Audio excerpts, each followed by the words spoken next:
যদি কোরআন দিয়ে বলে, আবার কোরআন দিয়ে বললেও হবে না, ওই যে তাহিরি ভাইয়ের মতো, ও তো কোরআন দিয়েই বলে, কিন্তু সব বানানো। ও যা বলে সব ওর মন গড়া কথা, কিন্তু কোরআনের নামে চালিয়ে দেয়। এটাকে আমি বানিয়ে বলছি? বলেন তো, এই যে মাওলানা তাহিরি সাহেব, উনিও তো জিকির করে আল্লাহর, আটরশির ময়দানে ওরাও জিকির করে আল্লাহর, কিন্তু পাশাপাশি এমন এমন নাম জুড়িয়ে দেয়, ইয়ালি বাবা, কেল্লা বাবা, ফতে বাবা, খাজা বাবা, এগুলো বলে না? বলেন। তাহলে আয়াত অনুযায়ী কি ওই মানুষগুলো আল্লাহকেও ডাকে, পাশাপাশি অন্য কাউকে যারা জুড়ে দেয় জিকির হিসাবে, ইউদাআফ লাহুল আযাব, আল্লাহ বলেন এদের শাস্তি হবে ডবল। তাহলে এদেরকে যদি আল্লাহ শাস্তি, ওরা কি জানে না এই আয়াত? ওরা নিজেদের দরবার, নিজেদের পেটের কারণে এই কাজগুলো ওরা ধর্ম বানিয়ে নিয়েছে। রং ঢং দিয়ে, জহব্বা উলট পালট করে, সুর সার দিয়ে মনে হচ্ছে হ্যাঁ এ কোরআনের কথাই হবে। আপনি দেখেন সূরা আলে ইমরানের ৭৮ নম্বর আয়াতটা পুরাপুরি মিলে যাচ্ছে না এরকম বক্তাদের সাথে, এরকম পীরদের সাথে? এক কথা বলেন না কেন? মনে হয় যে না, এ যত সুন্দর করে সুর সার দিচ্ছে এমন হয় কোরআনের আয়াতই হবে। আর সাধারণ মানুষও তো এরকম, আরবিতে গালি দিলেও মনে করে হয় দোয়া করছে। পীর ফকির দিয়ে, ধর্ম ব্যবসায়ী দিয়ে, আজ হাজারো সন্ন্যাসী দিয়ে এগুলো ইসলামকে ধ্বংস করার জন্য অনেক কাফের মুশরিক, বিশেষ করে খ্রিস্টান আর ইহুদিরা এদেরকে লাগিয়ে দিয়েছে। এই 15.5 বছরের দিকে তাকান, এই শিরিককারী, বেদাতকারী, কুফরিকারী, সর্বরে সুন্নি নাম নিয়ে এই আলেমগুলোর কোনো সমস্যা ছিল না দেশে। তাদেরকে বাতিলরা আরো টাকা পয়সা দিয়ে ওরস শরীফ করিয়েছে, নওরোজ শরীফ করিয়েছে, ইসালে সাবাব করিয়েছে। ওই আলেমের মতো আর একজন আলেম যারা কোরআনের তাফসীর করে, সেগুলো 144 ধারা জারি করেছে। তার মানে ওদেরকে চালাচ্ছে অবশ্যই বাতিল এবং জালেমরা। তাদের টার্গেট এই যে তারা আল্লাহর পথ থেকে মানুষকে দূরে সরিয়ে রাখবে। আল্লাহ পাক বলেন ইউরিদুনা, তারা চায় আইয়াতফিউ নূরাল্লাহি বিআফওয়াহিহিম। ওরা মনে করেছিল যে যেভাবে সেভাবে হোক আল্লাহর এই নূর, এই কোরআন, এই ইসলাম আস্তে করে দুনিয়া থেকে লিভে যাবে। ওয়ায়াবাল্লাহু ইল্লা আইয়ুতিম্মা নূরা, কিন্তু না, আমি আল্লাহ, আমার একটা সিদ্ধান্ত আছে যে আমার নূর, আমার ইসলাম আমি দুনিয়ায় জ্বালাবই। ওয়ালাউ কারিহাল কাফিরুন, যদিও কাফেরদের কাছে এটা মন খারাপ হবে। আমার মনে হচ্ছে আয়াতটা বাংলাদেশে 100 ভাগ মিলে গেছে। জালেমরা তো চেষ্টা চালিয়েছে, অনেক ভণ্ড পীরকে, ধর্ম ব্যবসায়ীকে, অনেক মাজার আলাকে এই কাজে লাগিয়ে দিয়েছিল সুন্নির নাম নিয়ে। নিজেরা করছে একদিকে, এদেরকে ইসলামের একটা লেবাস পরিয়ে, মুখোশ পরিয়ে লাগিয়েছে। এরা নতুন নতুন ইসলাম বের করতো, এদের কোনো সমস্যা ছিল না। আরো বাতিলরা এদেরকে টাকা পয়সা দিয়ে অর্থনৈতিক সাপোর্ট করতো। বলেন তো, ইসালে সাওয়াবে বাধা হয়েছে বাংলাদেশে, আপনি পেয়েছেন? বলেন না কেন? ওরস শরীফে বাধা হয়েছে কেন? নওরোজ শরীফ হয়, খসরোজ শরীফ হয়, গোসল শরীফ হয়, কোন জায়গায় বাধা নেই। একটাই কারণ সেখানেও তো কোরআনের কথা, হাদিসের কথা, নবীজির কথাই বলা হবে, বাধা নেই কেন? আর আমরাও কোরআনের কথা, হাদিসের কথা, নবীজির কথা বললে 44 ধারা জারি করে দাও। পার্থক্য এইটাই, জালেমরা খুব ভালোভাবে জানে যে আমরা যা করছি আল্লাহর নূরকে ধ্বংস করার জন্য, এরাও একই কাজ করছে, শুধু লেবাস পরে। বলেন। কিন্তু হামজা যেটা করছে, আল্লামা সাইদি যেটা করছে, এটা যদি জনগণ জেনে ফেলে, তাহলে আমরা যে অবৈধ চেয়ারে আছি, এ চেয়ার থাকবে না। কারণ তাফসীর মানে খুলে ফেলা। তাফসীর মানে কি? একটা আবরণ দিয়ে ঢাকা আছে, আবরণটা তুলে ফেললে আপনি দেখতে পারবেন যে কি আছে ভেতরে। তাফসীর যারাই করে তারা সমাজ, পরিবার, রাষ্ট্রের বিভিন্ন অসঙ্গতিগুলো তুলে ধরে যে এটা ইসলাম না, এটা ইসলামের নামে বানানো, এটা জুলুম, এটা কুফরি, এটা শিরিক, এটা বেদাত। তখন ওই মানুষগুলো যারা নিজেরা এগুলো তৈরি করে ব্যবসা করে খায়, ওই মানুষগুলো চিন্তা করবে জনগণ তো জেনে ফেলবে যে আমি কয় নাম্বার। তখন ওরা বাধা দেয় যে এখানে রাজনীতি হবে, এটা বন্ধ করে দাও। গত বছর ঠিক এই কায়দায় বন্ধ করে দিয়েছে। এইটা এই কথা বলছেন না কেন? আমি আসার পর আমাকে ঘর দিয়ে দিল, বলতে দিল না। অথচ ওই জায়গায় আমার মনে হয় যদি কোনো দরবারওয়ালা, মাজারওয়ালা, কোনো সুন্নি তাহেরি ভাই আসতো, বাধা না বলতো, বলেন ওই এসে নাচানাচি আরম্ভ করতো। কথা বলুন। এই জন্য যত ষড়যন্ত্র করেছে জালেমেরা, কাফেরেরা, মুশরিকেরা, ধর্ম ব্যবসায়ীরা, মুখোশধারীরা জীবনও সফল হতে পারবেন না। ওয়ায়াবাল্লাহু ইল্লা আইয়ুতিম্মা নূরা, আল্লাহ বলেন আমার নূর আমি জ্বালাবই, এটা আমার সিদ্ধান্ত। আল্লাহ যদি কোনো সিদ্ধান্ত নেয় বাস্তবায়ন হবে না। আরো জোরে বলেন। এই জন্য মা বোন যারা এসেছেন, কোন পীর ফকির ভণ্ড যারা এই সংসার বৈরাগী নাম নিয়ে মুখোশধারী যারা আছে ওদেরকে বিশ্বাস করবেন না। কিসের পানি পড়া নিতে যান আপনি? পর্দা করা আপনার জন্য ফরজ, আর ওই পানি পড়া নিয়ে আপনার জন্য ফরজ। যদি কিছু লাগে আপনি সূরা ফাতিহা নাস ফালাক পড়ে নিজে পানি পড়ে খাবেন, ওইটাই আর উপকার হবে। ওয়াইন্না মিনহুম লাফারিকান ইয়ালবুনা আলসিনাতাহুম বিল কিতাবি লিতাহসাবুহু মিনাল কিতাবি ওয়া মা হুয়া মিনাল কিতাব ওয়া ইয়াকুলুনা হুয়া মিন ইনদিল্লাহি ওয়া মা হুয়া মিন ইনদিল্লাহ ওয়া ইয়াকুলুনা আলাল্লাহিল কাযিবা ওয়া হুম ইয়ালামুন। সূরা আলে ইমরানের ৭৮ নম্বর আয়াতে আছে, খুব ভালো করে মিলাবেন। এই সিনাইদা বিশেষ করে শৈলকুপার জন্য আয়াতটা খুব দরকার। ওয়াইন্না মিনহুম লাফারিকান ইয়ালবুনা আলসিনাতাহুম বিল কিতাব। হে নবী, তাদের ভেতরে অনেক মানুষ এমন আছে যারা বক্তা, আলোচক, যারা কথা বলতে পারে। এই দল এমন একটা দল, তারা বের হয় কি করে আপনি জানেন? ইয়ালবুনা আলসিনাতাহুম, তারা তাদের জিহ্বায় রং লাগায়। তার মানে রং ঢং দিয়ে, সাজগোজ করে, সুর সার দিয়ে এমন ভাবে কথা বলে মনে হচ্ছে যে কিতাবের কথাই বলছে। লিতাহসাবুহু মিনাল কিতাব, মানুষেরা ধারণাও করে যে মনে হয় কোরআনের কথাই হবে। ওয়া মা হুয়া মিনাল কিতাব, অথচ এগুলো একটাও কোরআনের কথা নয়।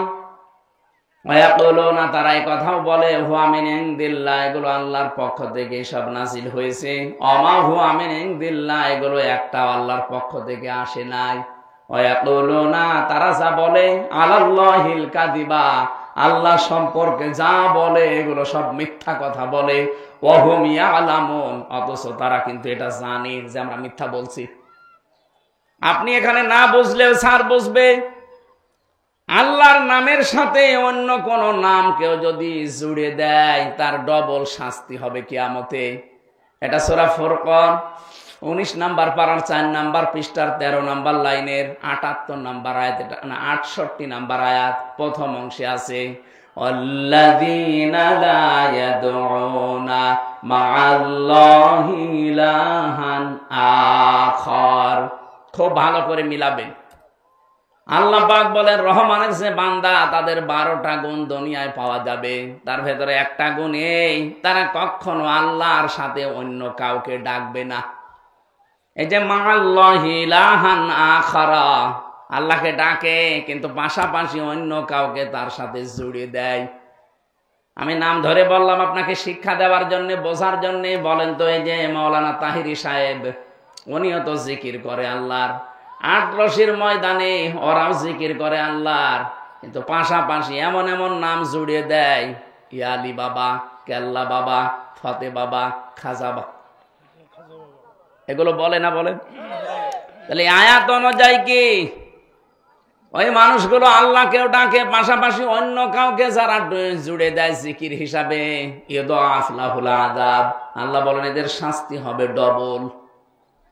তাহলে এদেরকে যদি আল্লাহ শাস্তি, ওরা কি জানে না এই আয়াত? ওরা নিজেদের দরবার, নিজেদের পেটের কারণে এই কাজগুলো ওরা ধর্ম বানিয়ে নিয়েছে। রং ঢং দিয়ে, জিহ্বা উলট পালট করে, সুর সার দিয়ে মনে হচ্ছে হ্যাঁ এ কোরআনের কথাই হবে। আপনি দেখেন সূরা আলে ইমরানের ৭৮ নাম্বার আয়াতটা পুরাপুরি মিলে যাচ্ছে না এরকম বক্তাদের সাথে, এরকম পীরদের সাথে? এক কথা বলেন না কেন? মনে হয় যে না, এ যত সুন্দর করে সুর সার দিচ্ছে এমন হয় কোরআনের আয়াতই হবে। আর সাধারণ মানুষও তো এরকম, আরবিতে গালি দিলেও মনে করে হয় দোয়া করছে। আমি মাওলানা রুহুল আমিন ভাই একটা গল্প বলছিল আমার, দেখ ইমাম সাহেব সুদের বিরুদ্ধে ওয়াজ করেছে, মসজিদের সভাপতি সুদ খায়। সুদ মানে উনি ওই টাকা ছেড়ে রাখে, টাকা আসে, এই সুদ তো আর শৈল্ক পায় নেই। এটা কিন্তু মায়ের সাথে জেনা করার গোনা হচ্ছে। আপনার হাসতেছেন মানে আপনি টের পান কি করেন? আপনি 1000 টাকা ছেড়ে রাখে, মাসে মাসে 200 টাকা করে বেশি দেয়। এটা যদি এলাকায় থাকে এটা বাদ দেওয়া লাগবে ভাই।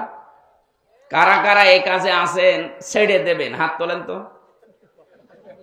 আলহামদুলিল্লাহ, যাক এই এলাকায় তো আমার মনে হয় বলা ভুল হয়ে গেল।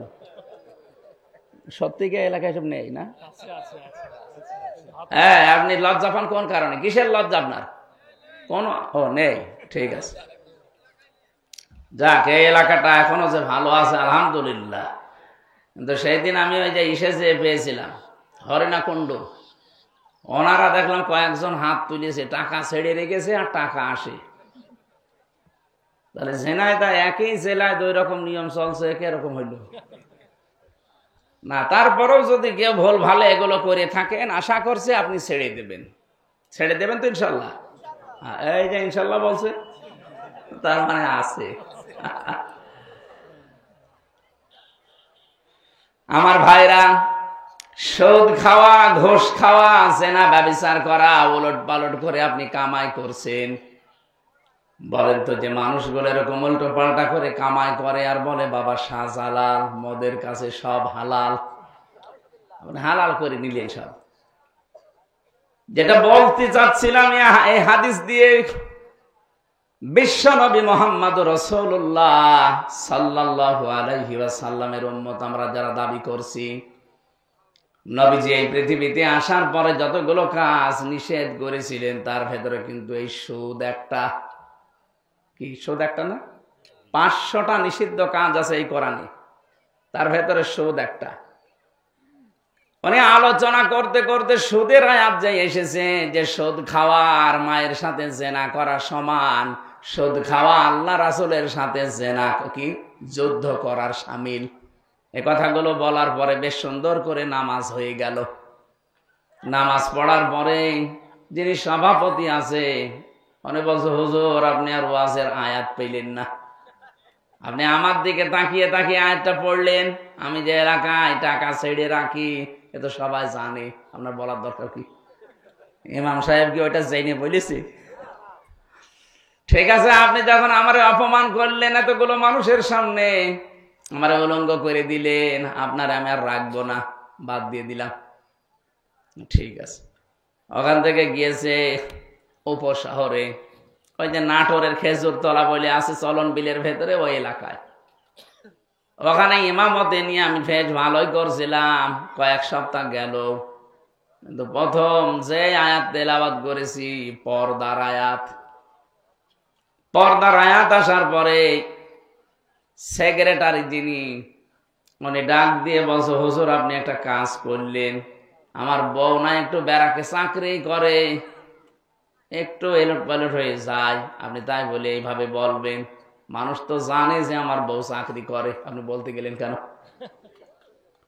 আপনি যখন আমার মান সম্মান রাখলেন না, আপনাকেও রাখবো না, বাদ দিয়ে দিয়েছে। বলছে এখন আমি আর শহরে উপশহরে কোনো জায়গায় থাকবো না, এমন এক গ্রামে যাবো যারা আরবি বোঝে না। ওই চলন বিলের ভেতরে এক গ্রামে নামাজ পড়িয়েছে,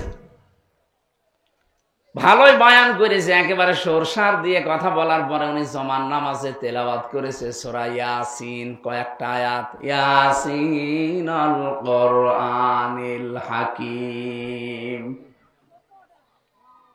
তেলাওয়াত করার পরে নামাজ শেষ হয়ে সবাই বলছে, না ইমাম সাহেব ভালোই আছে, এর গলা খুব সুন্দর, কণ্ঠ ভালো, এইটাই লাগবে। কিন্তু ক্যাশিয়ারের মন খারাপ, ডাক দেয়া বলো, হুজুর আপনি কি সূরা পড়লেন? কেন? ইয়াসিন পড়েছি। আপনি একটা কাজ করলেন, এই মসজিদের সভাপতির নাম ইয়াসিন আর ওর বাপ মরে গেছে, তার নাম হাকিম। আপনি তো বললেন ইয়াসিন আল কোরআনিল হাকিম। আমি তো ক্যাশিয়ার, আপনাকে টাকা দেব, আমার নামে কোনো সূরা নেই, আমি আপনার নামে সূরা পাবো কোথায়? আপনার নাম তো বাবর মিয়া, বাবর মিয়া নামে কোনো সূরা আছে? আগামী সপ্তাহে আমি জানি না আমার নামে যেভাবে হোক একটা আয়াত পড়া লাগবে। যদি আগামী সপ্তাহে না পড়েন আপনার আমি বাদ দিয়ে দেব। ওই একটা সপ্তাহ ধরে চিন্তা করছে আমি বাবর মিয়ায় কনে পাবো। ওরা কোরআন খুলে দেখে না বাবর মিয়া নামে কোনো সূরা নেই। তো বাবর মিয়া নামে তো সূরা পড়া লাগবে, একটা বানিয়েছে। জমান নামাজে প্রথম রাকাতে সূরা ফাতিহার পরে পড়েছে ইয়া বাবর আনতা কালবন ও আবুকা খিনজির ও জাদ্দুকা হিমার ফাইন্নাহুম জাহিলুন। টান এমন দিয়া দিয়েছে মনে করছে কোরআনের আয়াতই হবে। নামাজ শেষ করার পর বলছে হুজুর কি আয়াত পড়লেন যে সব জায়গায় শুধু আমারই নাম। আপনি একটু বাংলা বলেন তো আয়াতের। বাংলা বলা যাবে না, না বলেন। বাংলা হচ্ছে হে বাবর নিশ্চয় তুই কুকুর, তোর বাবা শুকর, তোর দাদা গাধা, তোর 14 বংশ সব মূর্খ দল। একটা সূরা হইল, আরবি তো ভালোই লাগছে। ওর ইমামতি যাই ছিল আর থাকবে, ওরে ওই জায়গা থেকেও বাদ দিয়ে দিয়েছে। আমি যেটা বোঝানোর জন্য উদাহরণটা বললাম, আজ ভাবেন তো কোরআনে কারিমের আয়াত তেলাওয়াত করার পরে এত সুন্দর করে সরসার দিয়ে তাহেরি ভাই এবং এই সুন্নি নাম নিয়ে ভণ্ডরা এমন সুন্দর করে তেলাওয়াত করে টান দেয়, মানুষ বলে আল্লাহু আকবার, মনে হচ্ছে কোরআনের আয়াত এগুলো আছে, অথচ সবগুলো বানানো, একটা কথা ওই আয়াতে ওইভাবে নেই।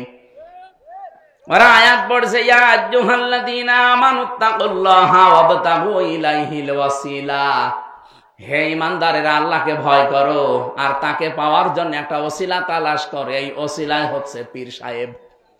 এখানে কি পীরের নাম আছে বলেন? ওরা বানিয়ে নিয়েছে, অথচ ওসিলার ব্যাখ্যা আপনি তাফসিরে খুঁজবেন। ওসিলা মানে নেক কাজ। ওসিলা মানে কি? ওসিলার 2 নম্বর অর্থ হচ্ছে ওসিলা হচ্ছে নবীর সম্মান। এগুলো বলে না, পীর সাহেব বানিয়ে নিয়েছে যে আল্লাহকে পাওয়ার জন্য পীর ধরা লাগবে। এখানে কোরআনের আয়াত পড়লে হবে না, যারা আছেন এই জন্য তো বলছে আপনাকে জানতে হবে হামজা যা বলে আসলে কোরআনে আছে তো নাকি ও উল্টো পাল্টা করে বানিয়ে বলেছে, এটা আপনাকে আগে জানা লাগবে, তাহলে আপনি শুনে মজা পাবেন। কি কথা বলেন না? খান এই যে দেখলেন না কতগুলো বক্তার নাম আল্লাহ বললেন যে বহু বক্তা এরকম আছে রং ঢং দিয়ে। লেসানের বহু বচন আলসেনা। লেসান মানে জহব্বা, জহব্বা উলট পালট করে সরসার দিয়ে কানে হাত দিয়ে এমন ভাবে টান মারে মনে হয় যে না কোরআনে আছে। এমনকি তারা বলেও ওয়ায়াকুলুনা হুয়া মিন ইনদিল্লাহ, এগুলো আল্লাহর পক্ষ থেকে এসেছে। আল্লাহ পাক বলেন না, এগুলো একটাও আমি আল্লাহ এরকম কথা নাজিল করি নাই। ওয়ায়াকুলুনা আলাল্লাহিল কাযিবা ওয়া হুম ইয়ালামুন। এই মানুষগুলো কিন্তু ভালোভাবে জানে যে আমরা যা বলছি এগুলো কোরআনের কথা না, আল্লাহর কথা না। জেনে শুনে ওদের ব্যবসার কারণে, দরবারের কারণে এগুলো বলে। এই বলেন তো এরকম মানুষ দেশে নেই? এটা রেকর্ড হচ্ছে, সারা দেশে কালকে যাবে।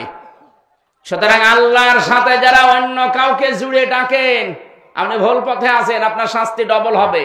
আপনি মনে করতে পারেন আলেম ডাকে, আলেমের সাথে আমি ডাকি, অসুবিধা কি? আরে ভাই আলেম, ও তো জালেম, ও তো জানা শোনার পর সত্য গোপন করে রাখছে। এক কথা বলেন না কেন? সুতরাং আপনি আমাকে আমি যা বলছি এটা আপনি কোরআনের তাফসিরের সাথে মিলান, আর ওর কথাটাও মিলান। জীবনে ওর কথা তাফসিরের সাথে মিলবে না, ওর বাবার সাথে মিলবে। কারণ ওর বাবা তো দরবার ঠিক রাখার জন্য ওটা বানিয়েছে, আর আমার তো দরবার নেই, আমার ঠিক রাখারও দরকার নেই। কথা বলছে না কেন? তাহলে ডবল শাস্তি হবে কোন মানুষের? যারা আল্লাহর সাথে অন্য কাউকে ডাকেন তাদের। সুতরাং আজকে থেকে মরণ পর্যন্ত জিকির হবে আল্লাহর, কিন্তু আল্লাহর পাশাপাশি অন্য কাউকে আর ডাকা বলেন বলেন সে খাজা বাবা হোক, দয়াল বাবা হোক, ন্যাংটা বাবা হোক, আগলা বাবা হোক, মাগলা বাবা হোক, কোন বাবার নাম জিকিরে জায়েজ নেই। এমনকি রাসূলুল্লাহর নামেও জিকির করা জায়েজ নেই। রাসূলুল্লাহর নামে হবে দরুদ শরীফ। আমার সাথে একজন জেলে ছিল, এই 3টা বছর আমি পেয়েছিলাম তাকে। ওই যে সোহেল চৌধুরী হত্যা মামলার আসামি মামুন, 30 বছর ওর 30 বছর জেল ছিল, 25 বছর পরে বের হয়েছে। মাঝে মাঝে দেখতাম রাত্রে 2:30-3টায় উঠতাম আমরা তাহাজ্জুদ পড়তে, আর ও উঠতো জিকির করার জন্য। উঠে একেবারে জিকির আরম্ভ করেছে, তাও জাতের জিকির না, জিকির করছে ইয়া রাসূলুল্লাহ, ইয়া রাসূলুল্লাহ। কি গো? মাওলানা মামুনুল হক আর আমি ওনাকে ডাকলাম, ভাই কি করেন আপনি? হুজুর জিকির করি। জিকির মানে ইয়া রাসূলুল্লাহ, ইয়া রাসূলুল্লাহ কিসের জিকির? বলছে রাসূলের ইশকে। রাসূলের ইশকে কোনো জিকির আছে? আরে ভাই জিকির হবে তো আল্লাহর নামে। কে শিখিয়েছে আপনাকে আন্দাজে জিকির? উনি ওই দিন বলেছিল মামুন সাহেব, হামজা সাহেব আমাকে শিখিয়ে দিয়েছে। একজন পাগড়িওয়ালা হুজুর এসেছিল জেলে, সবুজ পাগড়ি মাথায় দেয়, তার মানে মাছ ভান্ডারি। এই হুজুর এসেছিল জেলখানায় জমি জায়গার কেস নিয়ে, তার সাথে আমি ছিলাম, তার কাছে জিকির শিখেছি। ওই তখন থেকে আমি চালাচ্ছি ইয়া রাসূলুল্লাহ, ইয়া রাসূলুল্লাহ। বললাম সে নাই, বুঝে শুনেও ভুল করেছে, আপনি হয়তো না জেনে ভুল করছেন, আপনাকে আর ভুল করতে দেব না। বলেন জিকির রাসূলুল্লাহর নামে হবে না, জিকির হবে শুধুমাত্র আল্লাহর নামে। দেখলাম তার পরের কয়েকদিন উনি পাল্টিয়ে গেছে, আর ওরকম করে না। এবার আমরা যে আয়াত পড়েছিলাম ওই আয়াতের সাথে মিল আছে, ওইদিকে আমরা যাচ্ছি। রব্বুল আলামিন বলেন ইত্তাখাযু আহবারহুম ওয়া রুহবানাহুম আরবাবাম মিন দুনিল্লাহ আল মাসীহ ইবনে মারইয়াম। এখানে ইহুদি খ্রিস্টানদের কথা আল্লাহ রুকুতে জানিয়েছেন, সূরা তাওবার 31 নম্বর আয়াত। রব্বুল আলামিন বলেন বহু মানুষ এমন আছে এই পৃথিবীতে, তারা তাদের আহবার এবং রুহবান, তার মানে এখানে দুইটা কথা জানিয়েছেন। আহবার মানে ধর্মীয় পণ্ডিত যারা, আর রুহবান মানে যারা বৈরাগ্য, সংসার ধর্ম মানে নাই, যে পীর ফকির যারা দাবি করে, লালনের মাজারে যারা যায়, ওদের নাকি সংসার ধর্ম নেই, ওরা আল্লাহর রাস্তায় বেরিয়ে পড়েছে। ওটা আল্লাহর রাস্তা না, ওটা শয়তানের রাস্তা।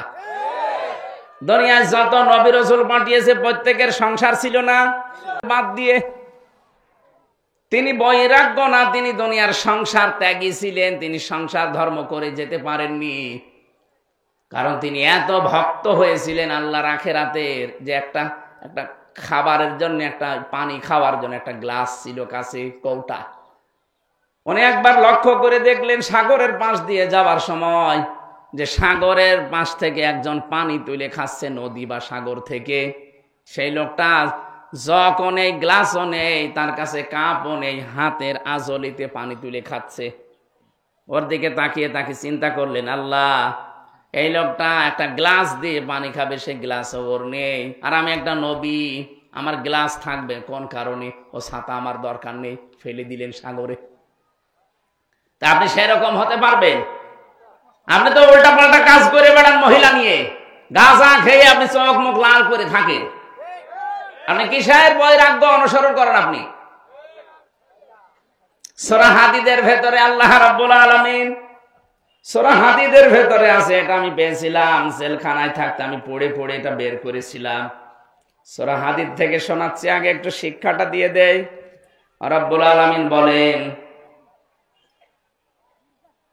وَجَعَلْنَا فِي قُلُوبِ الَّذِينَ اتَّبَعُوهُ رَأْفَةً وَرَحْمَةً وَرَهْبَانِيَّةً ابْتَدَعُوهَا مَا كَتَبْنَاهَا عَلَيْهِمْ إِلَّا ابْتِغَاءَ رِضْوَانِ اللَّهِ فَمَا رَعَوْهَا حَقَّ رِعَايَتِهَا।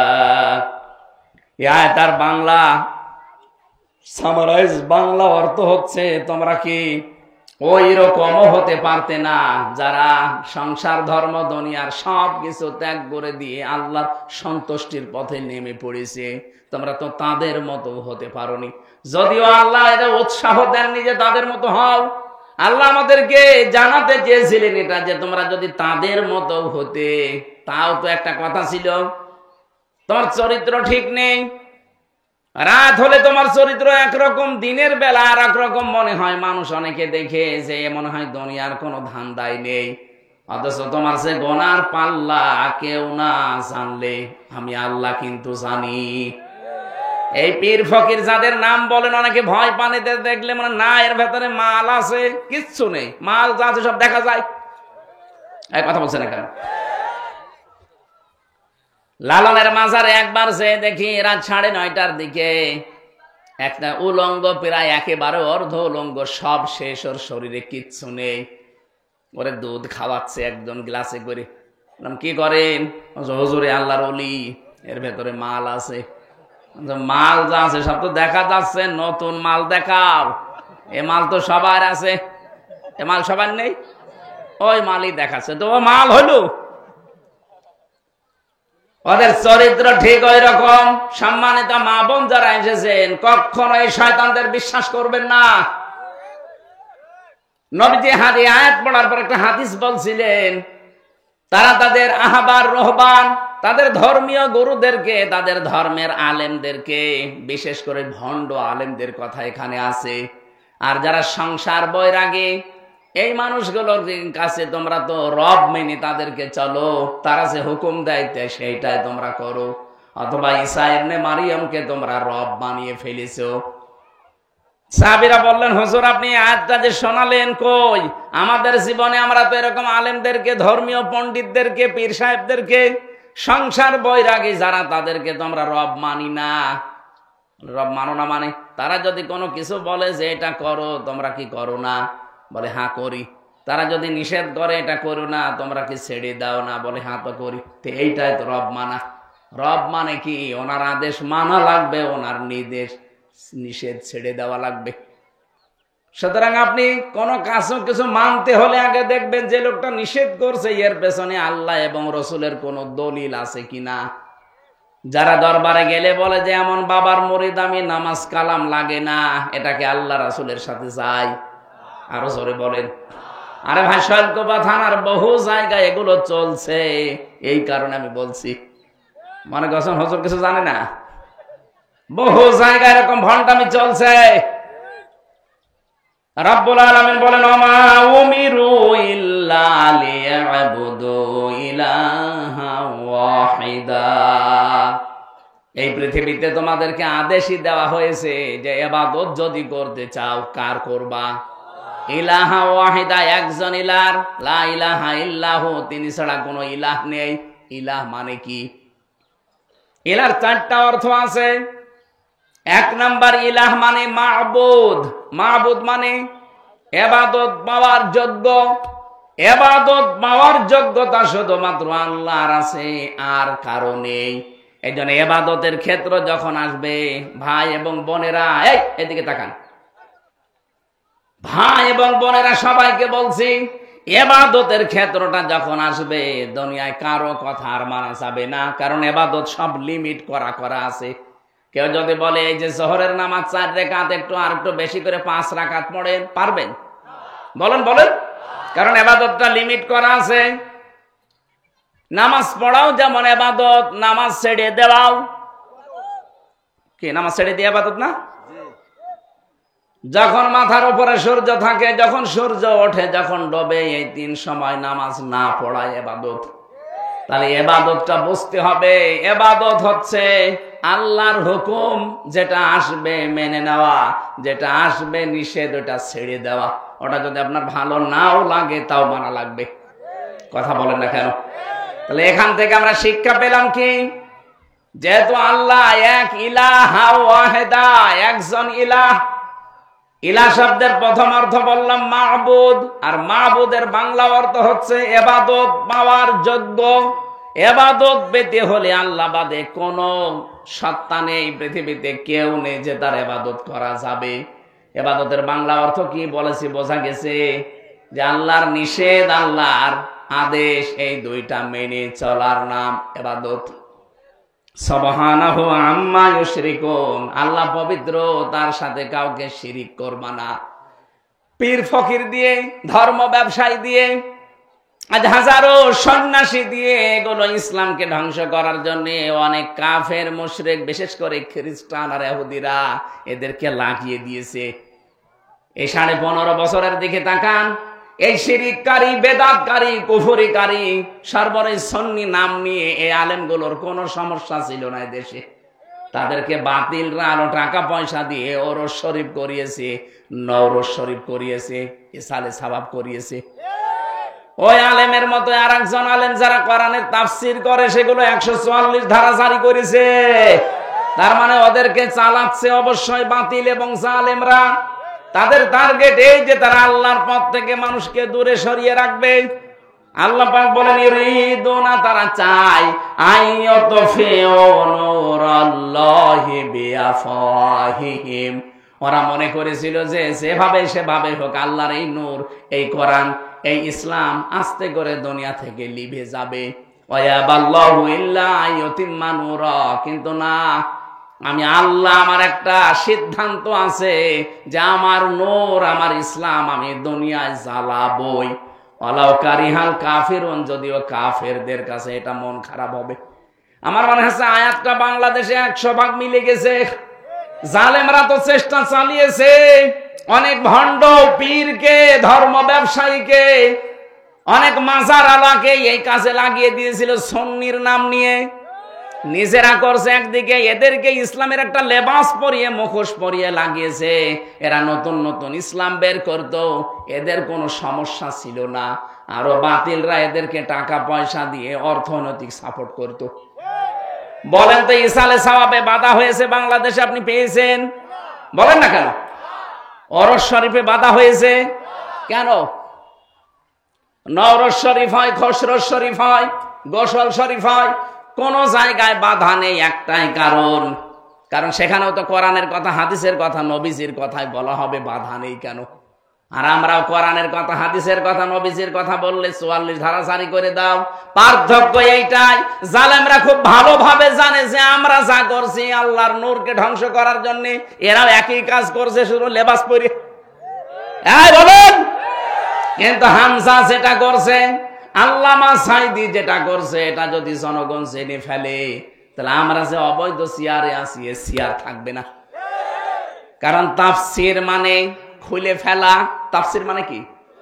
একটা আবরণ দিয়ে ঢাকা আছে, আবরণটা তুলে ফেললে আপনি দেখতে পারবেন যে কি আছে ভেতরে। তাফসির যারাই করে তারা সমাজ, পরিবার, রাষ্ট্রের বিভিন্ন অসঙ্গতি গুলো তুলে ধরে যে এটা ইসলাম না, এটা ইসলামের নামে বানানো, এটা জুলুম, এটা কুফরি, এটা শিরিক, এটা বেদাত। তখন ওই মানুষগুলো যারা নিজেরা এগুলো তৈরি করে ব্যবসা করে খায়, ওই মানুষগুলো চিন্তা করবে জনগণ তো জেনে ফেলবে যে আমি কয় নাম্বার। তখন ওরা বাধা দেয় যে এখানে রাজনীতি হবে, এটা বন্ধ করে দাও। গত বছর ঠিক এই কায়দায় বন্ধ করে দিয়েছে। এইটা এই কথা বলছেন না কেন? আমি আসার পর আমাকে ঘর দিয়ে দিল, বলতে দিল না। অথচ ওই জায়গায় আমার মনে হয় যদি কোনো দরবল আলা, মাসার আলা, কোন সুন্নি তাহেরি ভাই আসতো, বাধা না বলতো, বলেন, ওই এসে নাচানাচি আরম্ভ করতো। কথা বলুন। এই জন্য যত ষড়যন্ত্র করেছে জালেমেরা, কাফেরেরা, মুশরিকেরা, ধর্ম ব্যবসায়ীরা, মুখোশধারীরা, জীবনও সফল হতে পারবেন না। ওয়ায়াবাল্লাহু ইল্লা আইয়ুতিম্মা নূরা, আল্লাহ বলেন আমার নূর আমি জ্বালাবই, এটা আমার সিদ্ধান্ত। আল্লাহ যদি কোনো সিদ্ধান্ত নেয় বাস্তবায়ন হবে না। আরো জোরে বলেন। এই জন্য মা বোন যারা এসেছেন, কোন পীর ফকির ভণ্ড যারা এই সংসার বৈরাগী নাম নিয়ে মুখোশধারী যারা আছে, ওদেরকে বিশ্বাস করবেন না। কিসের পানি পড়া নিতে যান আপনি? পর্দা করা আপনার জন্য ফরজ, আর ওই পানি পড়া নিয়ে আপনার জন্য ফরজ। যদি কিছু লাগে আপনি সূরা ফাতিহা, নাস, ফালাক পড়ে নিজে পানি পড়ে খাবেন, ওইটাই আর উপকার হবে। পর্দার বিধান লঙ্ঘন করে চলে যাচ্ছেন শৈলকুপা বাজারে। কোন ভণ্ড কোন দিক থেকে বের হয়েছে? আরে ভাই, সারা জীবন আপনি এক জায়গায় করলে একটা ফরজের দাম পাবেন। পর্দার বিধানটা লঙ্ঘন করে চলে গেলেন, স্বামীর কথা, ছেলের কথা না মেনে। ওখানে যে কত রকমের উলট পালট কাজে আপনাকে জড়িয়ে পড়তে হয়, সর্বশেষ ধাক্কা ধাক্কি হয়। এই কথা বলছে না কেন? কত মেলায় যায় মেয়েরা, কত অনুষ্ঠানে যায়, ওরসে যায়, নারী পুরুষ এক জায়গায় জিকির করে। এই বলেন তো, এখানে যারা পুরুষ মানুষ বসে আছে, না এদিকে তাকান, মহিলা প্যান্ডেল এদিকে নেই? বলেন, ওই যে জায়গাগুলো ফাঁকা পড়ে আছে। এখন যদি বলি মা বোনেরা এসে এই মাঝে মাঝে বসে পড়েন, জায়েজ আছে? জায়েজ নেই মানে? এখানে যদি জায়েজ না থাকে তাহলে দরবারগুলোতে নারী পুরুষ এক জায়গায় জিকির করে জায়েজ হয় কি করে বলেন? আপনি এখানে মেনে নিতে পারছেন না, ওইটাও তো কোরআনের অনুষ্ঠান বলে চালিয়ে দেন। তাহলে এখানে যদি জায়েজ না থাকে নারী পুরুষ এক জায়গায় বসে জিকির করা, কোরআন শোনা, তাহলে ওই জায়গায় এক জায়গায় পর্দা লঙ্ঘন হয় না। তো এই ইসলাম আপনি বোঝেন না কেন? আপনি সব যে সমান মনে করেন যে ওরাও যায় এরাও তা না, আকাশ পাতাল ওগুলো ধ্বংস করার জন্য মুখোশ করেছে। আল্লাহ বলেন আমার নূর আমি জ্বালাবো, আল্লাহ কিন্তু জ্বালিয়ে অলরেডি দিচ্ছে। কথা বলেন, এদেশে কোরআনের নূর জ্বলবেই। মানুষের ভেতরে যে চেঞ্জ, যে পরিবর্তন আসতেছে আমরা দেখতে পাচ্ছি। মানুষ কিন্তু অনেক পরিবর্তন হয়ে গেছে। এখন আগস্টের 5 তারিখের আগে যে চশমা ছিল, চশমা এখন আর নেই, খুলে গেছে। এক কথা বলেন। এই জন্য মা বোনদেরকে বলবো, আপনার যদি খুব অসুবিধা বেশি হয়, এই পীর ফকির এই মুখোশধারী ভণ্ড এই দরবার গুলোতে যাবেন না। আপনি নিজে সূরা ফাতিহাটা শুদ্ধ করে পড়েন, আপনার স্বামীকে দিয়ে পড়ান, সূরা নাস ফালাক পড়েন। যদি জিন ভূত পরি এরকম কোনো কেউ তাবিজ মাবিজ করে থাকে, কোনো অসুবিধা নেই, এগুলো কাটানো কোনো ব্যাপারই না। এগুলো কাটানোর জন্য 2টা সূরা আল্লাহ দিয়েছেন, নাস আর ফালাক। নবীকেও মানুষ জাদু করেছিল, নবীজি কাটিয়েছিলেন এই 2টা সূরা পড়ে। নবী যদি কাটাতে পারে, আমরা উম্মত হয়ে কাটাতে পারবো না? কোন কারণে ফরজ বিধান লঙ্ঘন করে ওই পীরের কাছে যাবেন আপনি? আজকে থেকে এই সিদ্ধান্তগুলো পাল্টান। আপনার ছেলে ভয় পেয়েছে অথবা জিন ভূত লিখেছে, কোনো অসুবিধা নাই, আয়াতুল কুরসি পড়বেন, নিজে শুদ্ধ করে পড়ে সূরা ফাতিহা পড়ে একবার ফু দিয়ে দিন, এটা জায়েজ আছে। কিন্তু পীরের কাছে যে আপনি বসে আছেন, আপনার মুখ খোলা, মাথার চুল খোলা, আরো বাকিগুলো আমি বললাম না, এই যেন উল্টাপাল্টা কাজ হয়ে যাচ্ছে, ফরজ বিধান পর্দা লঙ্ঘন হয়ে যাচ্ছে। আপনারা ফু দিলে কাজ আরো হওয়া দূরের কথা, ফরজ বিধান লঙ্ঘন হওয়ার কারণে আপনার আযাব আরো বাড়বে। এই জন্য যারা চেষ্টা চালিয়েছেন, কিয়ামত পর্যন্ত আপনারা পারবেন না। এদেশে ইসলামের আলো জ্বলবেই, কারণ এই সিদ্ধান্ত কার? কাফেরদের যতই মন খারাপ হোক।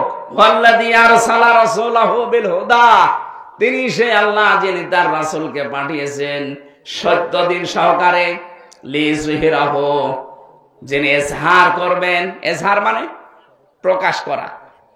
কিন্তু কোরআনে কারিমের এই শব্দটার ব্যাখ্যা আমি পেয়েছি, নবীজি বলেন মান ক্বরাল কোরআনা ফাস্তাজহারাহু, যে ব্যক্তি কোরআন পড়ে আর কোরআনকে ইজহার করার চেষ্টা করে, তার মানে কোরআনে কারিমকে বিজয় করার জন্য চেষ্টা চালায়। এই জন্য আমাদের উদ্দেশ্য হচ্ছে, আল্লাহ যেহেতু তার রাসূলকে সত্য দিন সহকারে পাঠিয়েছে, এই পৃথিবীতে ৪৫০০ ধর্ম এখন আছে, সব কিছুর উপরে আল্লাহ কোরআনে কারিমকে, রাসূলের এই বিধানকে তিনি বিজয়ী করবে। এই দায়িত্ব আমাদেরকে আল্লাহ দিয়েছেন, যদিও করবেন তিনি আমাদের মাধ্যমে। এখন যদি এই মাধ্যম হিসাবে আপনাকে আল্লাহ না পায়, যে উদ্দেশ্য নিয়ে আল্লাহ আপনাকে পাঠিয়েছিল, আপনি উদ্দেশ্য সফল করেননি। জমিনে আল্লাহ আপনাকে পাঠিয়েছিলেন খলিফা হিসাবে, খেলাফতের দায়িত্ব যদি আপনি ঘাড়ে তুলে না নেন, তা আপনাকে পাঠানো আল্লাহর কি হয়েছে? কিছুই হয়নি। এই জন্য আপনি খেলাফতের দায়িত্ব হাতে তুলে নেবেন, কাঁধের উপরে তুলে নিয়ে জীবন যতদিন আছে, জীবনের শেষ দিন পর্যন্ত চেষ্টা চালিয়ে যাবেন। অধ্যক্ষ কি নাম যেন ওনার? সিরাজ, অধ্যক্ষ সিরাজ আলী। আমি শুনেছি লোকটার জীবনী, অল্প কিছুর সময় শুনেছি, আমি জেলে যাওয়ার আগে তার কথা শুনেছি। এই লোকটার মতো আপনার চেষ্টা থাকা লাগবে জীবনের শেষ দিন পর্যন্ত, কি করে আল্লাহর জমিনে আল্লাহর বিধানগুলো খেলাফতের দায়িত্বের মাধ্যমে পালন করা যায়। ওয়ালাউ কারিহাল মুশরিকুন, আল্লাহ পাক বলেন যদিও মুশরিকদের এটা খারাপ লাগবে, যারা শিরিক করে তাদের মন পাওয়া যাবে না। ইয়া আইয়ুহাল্লাযীনা আমানু, হে যারা ঈমানের দাবি করো, ইন্না কাসীরাম মিনাল আহবারি ওয়ার রুহবানি লা ইয়াকুলুনান নাস লা ইয়াকুলুনা আমওয়ালান নাসি বিল বাতিল। হে ঈমানদারেরা, অনেক ধর্ম ব্যবসায়ী আছে, মুখোশধারী আছে শয়তান, এরা আহবার এবং রুহবান, এরা বৈরাগ্যের নাম নিয়ে, পীর ফকিরের নাম নিয়ে, দরবেশের নাম নিয়ে জনগণের সম্পদগুলো তারা অবৈধভাবে শরীয়তের নাম বলে খায়। ওয়ায়াসুদ্দুনা আন সাবিলিল্লাহ, আল্লাহর পথ থেকে তারা মানুষদেরকে দূরে সরিয়ে রাখে। এই যে আমি বলছিলাম না, ওদের উদ্দেশ্য এইটা, কি করে মানুষকে ধর্ম থেকে, ইসলাম থেকে, আসল কাজ থেকে দূরে সরিয়ে রাখা যায়। বিভিন্ন উলট পালট নাম দিয়ে ওরা মানুষকে দূরে সরিয়ে রাখার চেষ্টা চালাচ্ছে। সারা বাংলাদেশের 48,000 পীর, প্রায় সবারই উদ্দেশ্য এইটাই।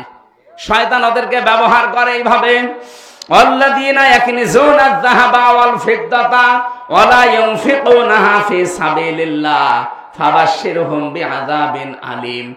যে মানুষগুলো তাদের স্বর্ণ রূপা জমা করে রাখে আর এগুলো আল্লাহর রাস্তায় খরচ করে না, এদেরকে আপনি যন্ত্রণাদায়ক শাস্তির সুসংবাদ দেন। মেয়েরা যারা এসেছেন, আপনার শাড়ির সংখ্যা কত আপনি নিজেও জানেন না। আলমারির ভেতরে 3 পিস শাড়ি দিয়ে, লেহেঙ্গা দিয়ে ভরে গেছে। এরপরও বিভিন্ন অনুষ্ঠান আসলে, বিভিন্ন দিবস আসলে স্বামীকে চাপ দেন যে আমার আরেকটা লাগবে। যত আছে এইটারই তো আপনি এখনো সাদকা করেননি, যাকাত দেননি। শুধু সোনার উপর যাকাত দেওয়া লাগবে না, পৃথিবীর প্রতিটি জিনিসের যাকাত আছে, শরীরেরও যাকাত আছে। এই কথা বলছেন এখানে? শরীরের যাকাত নেই? শরীরের যাকাত হচ্ছে রোজা রাখা, প্রতি সপ্তাহে 2টা, সোমবার বৃহস্পতিবার, প্রতি মাসে 3টা, 14, 13, 14, 15, আর প্রতি বছরে হচ্ছে কমপক্ষে 30টা, ওই যে রমজানে। এরপরে আরো নফল রোজা আছে, শাওয়ালের চাঁদে রোজা আছে, রজবের চাঁদে রোজা আছে, মুহররমের চাঁদে রোজা আছে। এগুলো দিলে আপনার শরীরের যাকাত আদায় হবে, শরীরকে আপনি সুস্থ রাখতে পারবেন। বলেন তো, শরীরের যদি যাকাত থাকে তাহলে আপনার শাড়ির যাকাত নেই? কোন কারণে 30টা শাড়ি আপনি তুলে রেখেছেন, অথচ আপনার নিজের আপন ছোট বোন ও শাড়ির অভাবে উলঙ্গ অর্ধউলঙ্গ থাকে। আপনার নিজের চাচাতো ভাবির শাড়ি নেই, কি করবেন এই শাড়িগুলো? এখনো যদি মরে যান, 30টা শাড়ি আপনার স্বামী আরেকটা বিয়ে করে সেই বউকে দিয়ে দেবে। সুতরাং বেঁচে থাকতে এগুলোর হক আদায় করবেন। যারা এগুলোর হক আদায় করতে চান না, আল্লাহর রাস্তায় খরচ করেন না। বহু মহিলার কাছে টাকা আছে, আশপাশের কোন গরিব মহিলা এসে যদি বলে, আপা, ভাবি, 200 টাকা 500 টাকা একটু ধার দেন বা এমনি দেন, ও দিতে তো চাই না, আরো ছাড়ি মারে। ও আবার নামাজ পড়ে বলে, রোজা রাখে। কিসের নামাজ পড়েন আপনি? একজন মানুষকে যদি কেউ ধার দেয় তার ডবল সওয়াব হয়, যদি দান করে তার একটা সওয়াব হয়। ধার দিলে ওই মানুষটার উপকার হলো 1, আর আপনি তাকে সাহায্য করলেন। সুতরাং আমরা যদি সামর্থ্য থাকে দান করে দিয়েন, আর যদি দান করতে নাও পারেন অন্তত তার বিপদ উদ্ধার করার জন্য ধার দিয়েন। কত মহিলার কাছে ধনী যারা এলাকায়, তাদের কাছে গরিব এলাকার মানুষেরা আসে, এরকম আসে না? যারা এগুলো খরচ করতে চান না, আল্লাহর রাস্তায় খরচ করা থেকে আপনি বিরত থাকেন। আল্লাহ রাব্বুল আলামিন বলেন, ইয়াউমা ইউহমা আলাইহা ফি নারি জাহান্নামা ফাতুকওয়া বিহা জিবাহুহুম ওয়া জুনুবুহুম ওয়া যুহুরুহুম হাযা মা কানাসতুম লিআনফুসিকুম ফাযুকু মা কুনতুম তাকনিজুন। যারা তাদের সম্পদের যাকাত দেননি, 7.5 ভরি সোনার উপরে হয়ে গেছে, যাকাত দেননি, 52 ভরি রূপার উপরে হয়ে গেছে, যাকাত দেননি। প্রশ্ন আসতে পারে, আমার 7.5 ভরি না, আমার 7 ভরি হয়েছে, হাফ ভরি হলে যাকাত দেওয়া লাগবে, এই জন্য আমার কিনি না। এরকম চালাক মানুষ নেই? বাংলাদেশ গরিব দেশ, এই দেশের হিসাব করে আপনি যদি সর্বোচ্চ এখন 92,000 টাকার স্বর্ণ রৌপ্য, ব্যাংকের টাকা, বাক্সের ভেতরে টাকা আছে, এগুলো সব যা হিসাব করে দেখবেন, যদি 1 বছরে সম্পদগুলোর উপরে পার হয়ে যায় 92,000 টাকার মালামাল সব মিলে যদি হয়ে যায়, আপনাকে 100 টাকায় 2.5 টাকা যাকাত দেওয়া লাগবে। যদি কেউ যাকাত না দেন, আপনার নামাজ হবে না। কারণ যেখানে নামাজের কথা সেখানে যাকাতের কথা। অনেক মনে মনে ভাবছে যে ঠিক আছে, নামাজ যদি না হয় সেটা নামাজও পড়বো না। সেদিন কোন জায়গায় যেন এক মাসলা বলেছিলাম যে ফাসাল্লি রব্বিকা ওয়ানহার, যে নামাজ পড়ো, কোরবানি করো। নামাজ পড়ে না, কোরবানি করে, ওর কোরবানি হবে না। ও বলছে ঠিক আছে, নামাজও পড়বো না। নামাজ তো পড়ি না, ঠিক আছে, কোরবানি যদি না হয় ও কোরবানিও দেব না, দরকার হয় টাকা আমি আরো জমা করব। আপনারা এরকম আর ভুল বুঝেন না। যেখানে নামাজের কথা সেখানে যাকাতের কথা আল্লাহ দিয়েছেন, এই জন্যে এই পরিবেশটা তো ঠিক রাখা লাগবে। যারা যাকাতের সম্পদগুলো না দিয়ে নিজের কাছে কক্ষিগত ভাবে রেখে দেন, আপনার শত্রু দিনের পর দিন বাড়তে থাকবে। আর কিয়ামতের ময়দানে এই মালগুলো আমার আল্লাহ আগুনে জ্বালাবে, জাহান্নামের আগুন দিয়ে। এরকম বড় বড় শিক গরম করে কপালের উপরে, বুকের উপরে, পিঠের উপরে লাগাবে আর বলবে, এইটাই তোমার সেই মাল, এখন কেমন লাগে, মজা চাকো। এই বিপদ আসার আগে আমরা যেন পরিবর্তন হই আয়াতগুলো থেকে। আল্লাহ তাওফিক দেন, আমিন।